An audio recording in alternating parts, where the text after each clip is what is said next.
पालकमंत्री पंकज भोयर यांची खासदार अमर काळे यांच्यावर नाव न घेता टीका करण्यात आलेली आहे। आता तो व्यक्ती काळा आहे की गोरा दिसतो का कधी असा सवाल केला गेलाय। नाव न घेता पंकज भोयर यांची अमर काळेंवर टीका करण्यात आली। विरोधक मतदारांना भूलथापा देऊन संभ्रम निर्माण करतात असंही भोयर यांनी म्हटलंय। त्या ठिकाणी कन्फ्यूज करण्याचं काम केलं आणि एक रामदासजी तडस सारखे काम करणारं नेतृत्व आपण त्या ठिकाणी गमावून बसलो।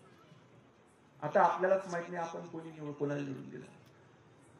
तो काळा आहे का गोरा आहे कोणी पाहिलं का? आपण ज्याला निवडून दिलं त्याला दिसला कधी? ज्याला दिसला हात वर करा, म्हणजे मी त्याच्यासोबत जाऊन पाहून येतो।